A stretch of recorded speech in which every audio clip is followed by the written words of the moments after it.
T C മേടിച്ച് പോകാൻ ഞാൻ തീരുമാനിച്ചിരിക്കുന്നത്. കുട്ടിക്ക് എന്തെങ്കിലും മാനസിക സംഘർഷത്തിന്റെ പേരിൽ എന്തെങ്കിലും ബുദ്ധിമുട്ടുണ്ടായാൽ അതിന്റെ പൂർണ്ണ ഉത്തരവാദി സ്കൂൾ അധികാരികളായിരിക്കും. തീർച്ചയായിട്ടും അത് തന്നെയാണ് ഇവിടെ പറയേണ്ടത്.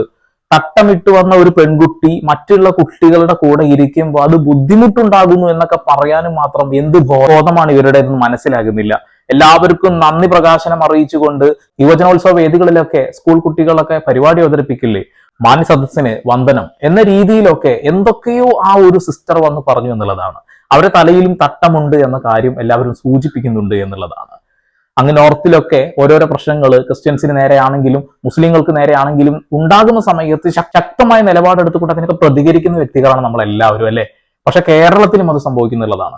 ആ ഒരു പെൺകുട്ടിയുടെ തലയിൽ ഒരു തുണി ഇട്ടതിന് ഇത്രമാത്രം പ്രശ്നം ഉണ്ടാക്കേണ്ട കാര്യമുണ്ടോ? ഇത് ഞങ്ങളുടെ സ്കൂൾ അതോറിറ്റിക്ക് എതിരാണ്, മാനേജ്മെന്റിന്റെ നിയമങ്ങൾക്ക് വിരുദ്ധമാണ് എന്നൊക്കെ പറയുമ്പോൾ ആ ഒരു കുട്ടി ആരെയും ഒന്ന് നോവിച്ചതല്ല, സ്വന്തം തലയൊന്ന് മറച്ചു. അതേ തല മറച്ച സിസ്റ്റർ നിന്ന് സംസാരിക്കുന്നത് കാണുമ്പോൾ തന്നെ എനിക്ക് പുച്ഛം തോന്നുന്നു എന്നുള്ളതാണ്. നമുക്ക് നേരെ ഈ ഒരു വിഷയത്തിലേക്ക് ആ ഒരു കുട്ടിയുടെ പിതാവ് എടുത്ത നിലപാട് അതൊന്ന് കാണാം.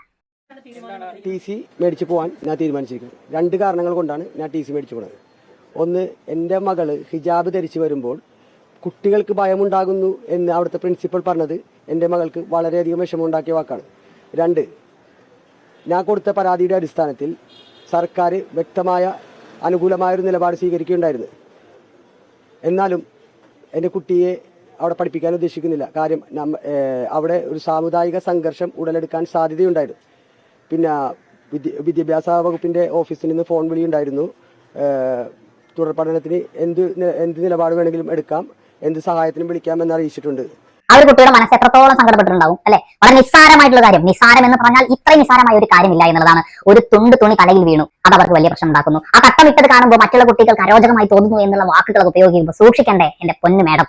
നിങ്ങളുടെ റെസ്പെക്റ്റും ബഹുമാനമൊക്കെ വെച്ചുകൊണ്ട് ഞാൻ പറയുന്നു, നിങ്ങൾ ഇപ്പൊ ചെയ്തത് അത് നല്ല ഒരു പ്രവണതയല്ല. ഇവിടെ ഹിന്ദു മുസൽമാൻ ക്രിസ്ത്യൻ വേർതിരിവുകൾ ഉണ്ടാവരുത്, അത് ഏത് സ്കൂളിലാണെങ്കിലും. എനിക്കൊന്നേ പറയാനുള്ളൂ, എന്റെ പൊന്നു മാതാപിതാക്കളെ, നിങ്ങൾ നിങ്ങളുടെ മക്കളെ ഗവൺമെന്റ് സ്കൂളിൽ വിട്ട് പഠിപ്പിക്കുക. അതല്ലാതെ ഇത്തരം മാനേജ്മെന്റുകളുടെ കീഴിൽ നിങ്ങൾ പഠിപ്പിക്കാൻ വിടുമ്പോൾ ഇത്തരം കാര്യങ്ങൾ കൂടി നമ്മൾ അഭിമുഖീകരിക്കേണ്ടി വരുന്നുണ്ട് എന്നുള്ളതാണ്. ആ കുട്ടിക്ക് അവകാശമുണ്ട് അവരുടെ ശിരോവസ്ത്രം ധരിക്കുക എന്നുള്ളത്. അതേ അവകാശം വെച്ചുകൊണ്ട് തന്നെയല്ലേ ആ സിസ്റ്ററും സംസാരിച്ചുകൊണ്ടിരിക്കുന്നത്. എന്താണ് ഇവിടെ പ്രശ്നമായി കാണേണ്ടതായിട്ടുള്ളത്? ആ യൂണിഫോമിന് ഭംഗം വരുത്താത്ത രീതിയിൽ, ആ യൂണിഫോമിറ്റിയെ നഷ്ടപ്പെടുത്താത്ത രീതിയിലുള്ള ഒരു തട്ടമിട്ടാൽ പ്രശ്നം അവസാനിക്കും. പക്ഷെ അതിനൊന്നും അവർ തയ്യാറല്ല. എന്നിട്ടും ആ ഒരു മാതാപിതാക്കളെടുത്ത തീരുമാനമുണ്ട്, സ്കൂളിന്റെ പടി വരെ അവർ തട്ടം വിടുകയും അതിനകത്തേക്ക് പോകുമ്പോൾ തട്ടം മാറ്റി വെച്ചിട്ട് പഠിച്ചു കൊള്ളാം എന്നുള്ളത്. പക്ഷെ അതിനുശേഷം ഈ സിസ്റ്റർ നടത്തിയ ആ ഒരു നിലപാടുണ്ടല്ലോ, ആ ഒരു സംസാര ശൈലി ഉണ്ടല്ലോ, അത് തന്നെയാണ് ആ മാതാപിതാക്കൾക്ക് ആ ഒരു കുഞ്ഞിന്റെ ടി സി വാങ്ങാൻ അവർക്ക് തോന്നിയത് എന്നുള്ളതാണ്. ഇനി മറ്റൊരു കാര്യം പറയുന്നത് വെച്ചിട്ടുണ്ടെങ്കിൽ, ഈ പിതാവ് നിരവധി സ്കൂളിൽ നിന്ന്, ഏകദേശം 4 സ്കൂളിൽ നിന്നും ഈ കുട്ടി ഹിജാബിന്റെ പേരിൽ മാറ്റിയിട്ടുണ്ടായിരുന്നു എന്നുള്ളത് അത് മൊട്ട അരുട് പറഞ്ഞ ഒരു വിഷയമാണ്. പക്ഷെ ആ ഒരു വിഷയത്തിൽ കൃത്യമായ ഒരു ക്ലാരിഫിക്കേഷൻ ഇവർ കൊടുക്കുന്നുണ്ട്.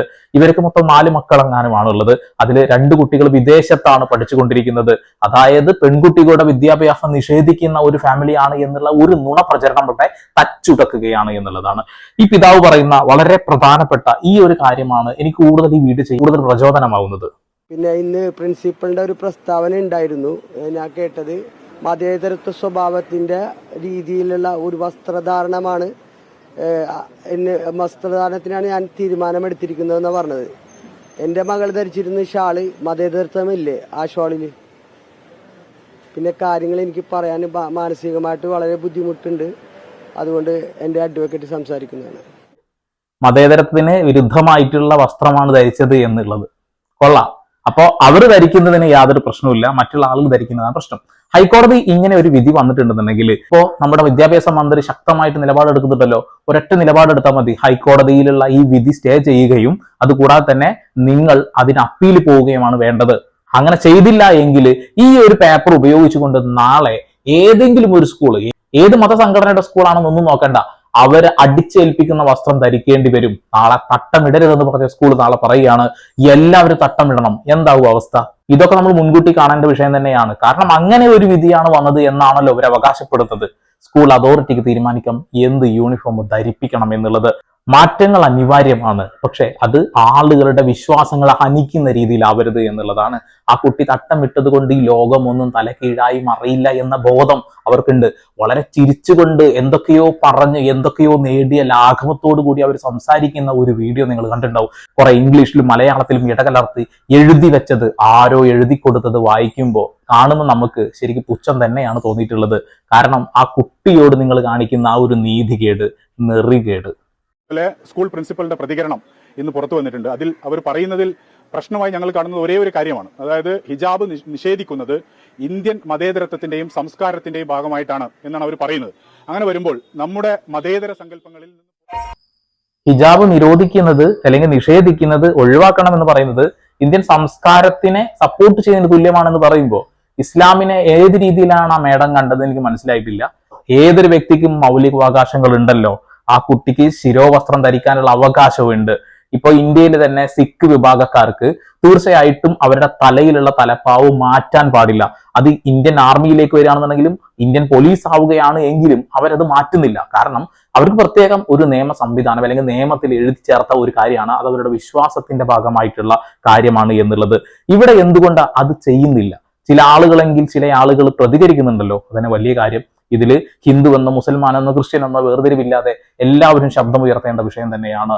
നാളെ ഇത് ധരിക്കരുത് എന്ന് പറയുന്ന അതേ സ്കൂൾ നാളെ ഇന്നത് എല്ലാവരും ധരിക്കണം എന്ന് പറഞ്ഞു കഴിഞ്ഞാൽ തീരും. നിങ്ങൾ എല്ലാവരും മിണ്ടാതിരിക്കുന്നുണ്ടല്ലോ ഇപ്പോ, അതിൽ മാറ്റങ്ങൾ വരും എന്നുള്ളതാണ്.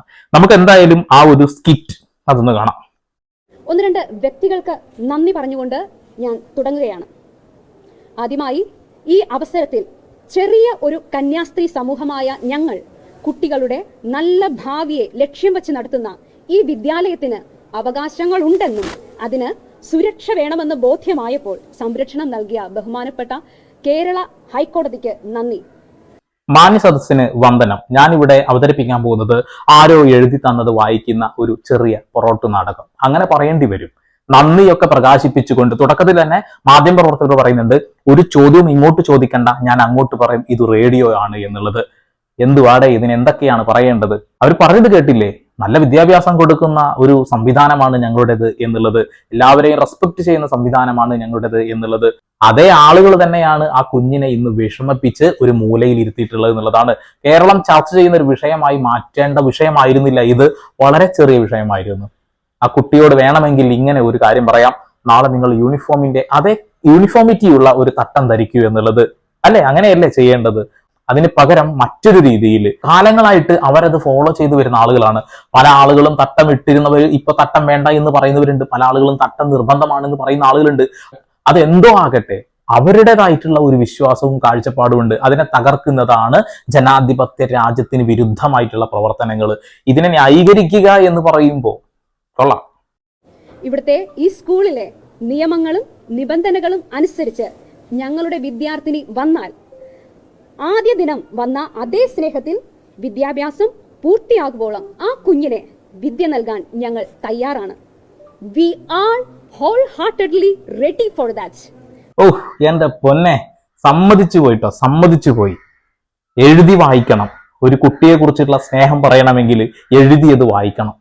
സ്വന്തം നാട്ടിൽ നിന്നും പലതും വീണിട്ട് ഇപ്പൊ ആളുകൾ ഇത് ഉപയോഗിക്കുന്നുണ്ടല്ലോ. അതുകൊണ്ട് പേടിയാണ്, ഭയമാണ്. എഴുതി കൊടുത്തു, അത് വായിക്കുകയാണ് അവിടെ ചെയ്യുന്നത്. നിങ്ങൾ ചെയ്തത് ഒരു വലിയ തെറ്റാണ്. നിങ്ങൾ ചെയ്യുന്നത് ശരിയാണ് എന്ന് എന്നെ പോലെയുള്ള ആളുകൾക്ക് ഒരിക്കലും അംഗീകരിക്കാൻ കഴിയില്ല. കാരണം അവർക്കുമുണ്ട് അവകാശങ്ങൾ എന്നുള്ള ബോധം വേണം. ആ കുട്ടി ശിരോവസ്ത്രം ധരിച്ചത് കൊണ്ട് കൂടെയുള്ള ഒരു കുട്ടികൾക്കും ഉപദ്രവവും ബുദ്ധിമുട്ടും ഉണ്ടാവാൻ പോകുന്നില്ല. എല്ലാവരെയും പോലെ ആ കുഞ്ഞും പഠിച്ചാൽ തന്നെയാണ് വിജയിക്കുകയുള്ളൂ. പഠിച്ചാൽ തന്നെ നിങ്ങൾ സർട്ടിഫിക്കറ്റ് കൊടുക്കുകയുള്ളൂ.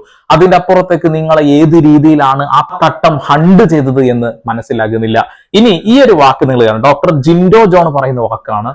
കേരളത്തിലെ വിദ്യാഭ്യാസ വിപ്ലവത്തിന് നവോത്ഥാന മൂവ്മെന്റിനൊക്കെ വലിയ നേതൃത്വം കൊടുത്ത ആള് ചാവറയച്ചനാണ്. ചാവറയച്ചന്റെ കാഴ്ചപ്പാടുള്ള അസ്പർശ്യരും പാർശ്വവൽക്കരിക്കപ്പെട്ടവരും അധകൃതരുമായിട്ടൊക്കെ അന്ന് മാറ്റി നിർത്തപ്പെട്ട മുഴുവൻ മനുഷ്യർക്കും വിദ്യാഭ്യാസത്തിലൂടെ വെളിച്ചം നൽകണം, സമൂഹത്തിന്റെ മുന്നണിയിലേക്ക് കൊണ്ടുവരണം എന്നുള്ള കാഴ്ചപ്പാടായിരുന്നു. ആ ചാവറയച്ചൻ പിന്തുടരുന്ന ആ വിദ്യാഭ്യാസ വിപ്ലവ കാഴ്ചപ്പാട് നഷ്ടപ്പെട്ട ചില ആളുകളുടെ ഒരു പ്രതീകമായിട്ടാണ് ഞാൻ ഈ ജോഷി കൈതവളപ്പിലിനെ കാണുന്നത്. ഹിജാബ് ധരിച്ച ഒരു പെൺകുട്ടി ഒരു സ്കൂളിൽ പഠിച്ച് പുറത്തേക്ക് പോകുമ്പോൾ നല്ല കുട്ടിയായിട്ട് പോകണ്ടേ എന്ന് ചോദിച്ചാൽ അത് ഹിജാബ് ധരിച്ചാൽ നല്ല കുട്ടിയാകില്ല എന്നുള്ളൊരു ബോധ്യം ഉള്ളത് കൊണ്ടാണ്. അത് എന്ത് തരം ബോധമാണ്? തീർച്ചയായിട്ടും അതൊരു തെറ്റായ ബോധം തന്നെയാണ് ജനങ്ങളുടെ ഉള്ളിലേക്ക് കൊടുക്കുന്നത് എന്നുള്ളതാണ്. ഒരാൾ തട്ടമിട്ടാലും കുറി തൊട്ടാലും ഇവിടെ ഒന്നും സംഭവിക്കാനൊന്നും പോകുന്നില്ല. അത് എന്തിനാണ് ചൂണ്ടിക്കാണിച്ചുകൊണ്ട് പ്രശ്നങ്ങൾ ഉണ്ടാക്കുന്നത് എന്ന് മാത്രമേ ചോദിക്കാനുള്ളൂ. ഈ ഒരു വിഷയത്തിൽ വർഗീയ ചിന്താഗതിയുള്ള ആളുകൾ വേറെ രീതിയിൽ എടുത്തിട്ടുണ്ടെന്ന് നമുക്കറിയാം. പക്ഷെ നിഷ്പക്ഷ നിലപാടെടുക്കുന്ന നമ്മളെ പോലെയുള്ള ആളുകൾ ഇതിനെ ശബ്ദിച്ചില്ല എങ്കിൽ അത് തെറ്റാണ് എന്ന് ഉറപ്പാണ്. അത് തെറ്റ് തന്നെയാണ്. ഒരു പൗരൻ എന്ന നിലയ്ക്ക് എനിക്കിത് ചൂണ്ടിക്കാണിച്ചേ ഒക്കുള്ളൂ. ആ മേഡം പറഞ്ഞു, നിങ്ങൾ കേട്ടല്ലോ, ഇത് ജനാധിപത്യ രാജ്യത്തിന് എതിരായിട്ടുള്ള ഒരു കാര്യമാണ് എന്ന തെറ്റായ സന്ദേശമാണ് അവർ കൊടുത്തത്. ഇംഗ്ലീഷിലും മലയാളത്തിൽ ഇടകലർന്ന ആരോ എഴുതിയത് വായിച്ച് പറഞ്ഞ കാര്യങ്ങളിൽ തെറ്റായ സന്ദേശങ്ങളുണ്ട്. ഹിജാബ്, തട്ടം, അത് വലിയൊരു തെറ്റാണ് എന്നുള്ളത്. അതേ തട്ടം ധരിച്ചുകൊണ്ടാണ്, അതേ ഹിജാബ് ധരിച്ചുകൊണ്ട് തന്നെയല്ലേ ആ മേഡവും സംസാരിക്കുന്നത്. ഈ വിഷയത്തിൽ നമ്മുടെ വി ശിവൻകുട്ടി മന്ത്രി പറയുന്ന വാക്കുകളുണ്ടല്ലോ, ഇത് കേൾക്കണം നിങ്ങൾ. കുട്ടിക്ക് എന്തെങ്കിലും മാനസിക സംഘർഷത്തിൻ്റെ പേരിൽ എന്തെങ്കിലും ബുദ്ധിമുട്ടുണ്ടായാൽ അതിൻ്റെ പൂർണ്ണ ഉത്തരവാദി സ്കൂൾ അധികാരികളായിരിക്കും. ഇവിടെ കഴിഞ്ഞ ഒരാഴ്ചക്കാലമായി ആ കുട്ടി അനുഭവിക്കുന്ന മാനസികമായിട്ടുള്ള സമ്മർദ്ദം എത്രമാത്രമാണ്. സ്കൂളിന് ഒരു മാന്യമായ പ്രശ്നം പരിഹാരം കാണുന്നതിന് വേണ്ടി ചെയ്യാൻ കഴിയുന്നത് സ്കൂൾ യൂണിഫോമിന് മാറ്റം വരുത്താതെ ഈ ശിരോവസ്ത്രം ധരിക്കണമെന്ന് പറഞ്ഞ കുട്ടിക്ക് മാനേജ്മെൻറ്റും സ്കൂൾ അധികാരികളും പ്രിൻസിപ്പാളും രക്ഷകർത്താക്കളും തമ്മിൽ ആലോചിച്ചിട്ട് സെയിം കളറിലുള്ള ശിരോവസ്ത്രം കൊടുക്കുക. അപ്പോൾ പ്രശ്നം തീർന്നല്ലോ. തീർച്ചയായിട്ടും വളരെ സിമ്പിളായിട്ട് തീർക്കാൻ പറ്റും. പക്ഷെ അവരെ തീർക്കില്ല.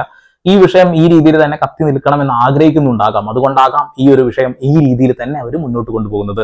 മാധ്യമങ്ങളുടെ മുന്നിൽ വരുമ്പോൾ നാക്ക് പിഴ, അതേപോലെ തന്നെ പറയുന്ന വാക്കുകളുടെ തെറ്റുകൾ, ഇതൊക്കെ ഇനി സംഭവിക്കാതിരിക്കാൻ എഴുതി പിടിപ്പിച്ച ഒരു സാധനം ഒന്ന് വായിച്ചപ്പോൾ പോലും മിസ്റ്റേക്ക് ഉണ്ട് എന്നുള്ളതാണ്. ജനാധിപത്യ രാജ്യത്തിന് എതിരായിട്ടാണോ തട്ടത്തെ നമ്മൾ എല്ലാവരും കാണുന്നത്? അല്ല, ഒരിക്കലല്ല. ഇവിടെ ക്രിസ്ത്യൻസിന് നേരെ നടക്കുന്ന ഒരുപാട് പ്രശ്നങ്ങളുണ്ട് നോർത്ത് ഇന്ത്യയിലൊക്കെ. അതിനെതിരെയൊക്കെ ശക്തമായി ശബ്ദമുയർത്തുന്ന ആളുകളാണ് കേരളത്തിലുള്ള ഓരോ മനുഷ്യന്മാരും. അതിൽ ജാതിയും മതവും വർണ്ണവും ഒന്നും കാണാതെ, രാഷ്ട്രീയം പോലും കാണാതെയാണ് നമ്മൾ സംസാരിക്കാറ്. എന്നാൽ ഇവിടെ ഒരു കുട്ടിയുടെ വിദ്യാഭ്യാസം നിഷേധിക്കുന്നതിന് തുല്യമായ രീതിയിൽ, അവളുടെ അവകാശങ്ങളെ ഹനിക്കുന്ന രീതിയിൽ ഞങ്ങൾക്ക് ഹൈക്കോടതി ഇങ്ങനെ ഒരു നിയമം തന്നിട്ടുണ്ട്, അതുകൊണ്ട് ഞങ്ങൾ അത് ചെയ്യുമെന്ന് പറയുന്ന തിട്ടൂരമുണ്ടല്ലോ, അത് ഈ കേരളത്തിൽ വേവില്ല എന്ന് തന്നെയാണ് ഞാൻ വിശ്വസിക്കുന്നത്. ആ മാതാപിതാക്കളുടെയും ആ കുഞ്ഞിന്റെയും കൂടെ നിൽക്കാൻ തന്നെയാണ് മനുഷ്യത്വമുള്ള ഏതൊരു മനുഷ്യനും ചിന്തിക്കുകയുള്ളൂ. അപ്പൊ വീണ്ടും വരെ പുതിയ വാർത്താവിശേഷങ്ങളുമായി സന്ദീപ് സൈനിങ് ഓഫ്.